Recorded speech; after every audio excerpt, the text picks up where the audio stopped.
Chris, you've named your side, and I guess one of the eye-catching new names is T starting on the wing in place of Kenny. Obviously, terrible news for Ken, but T will bring something a bit different.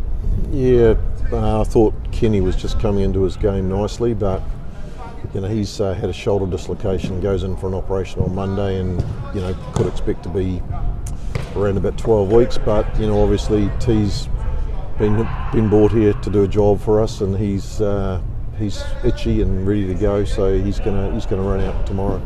This is probably a bit of an obvious question to ask, but what can we expect from him? Footwork, I think, probably. No, he's a power-based player. Obviously, he's a big man, runs hard, and so he's a handful.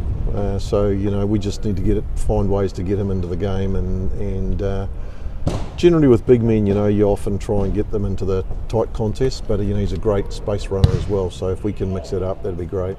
Front row, you've got your co-captain in, Dylan Hartley. Just tell us a bit behind that selection. Well, Fish has done a great job for us in the last couple of weeks, but he's sustained an ankle injury early in the game last week, and he's not quite right. So we're blessed with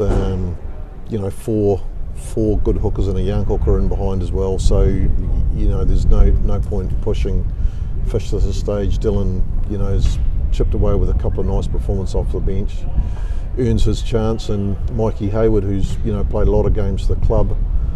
And in the meantime, he's been tending his asparagus garden, which he's been growing and nicely. That's coming along, but he needs to get back to his football, and he's in off the bench. And Aaron Painter, you mentioned a couple of weeks ago how impressed you've been with him when he was named in the matchday squad. Now he gets his chance to start. That's great news for him. He's a big slab of a man, and he's raw. He's got a lot to earn, and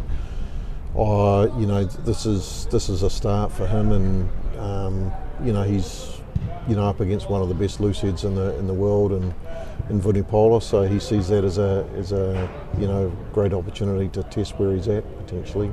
After last week's game, you said probably at a 4 or 5 out of 10. Where do we need to be this weekend?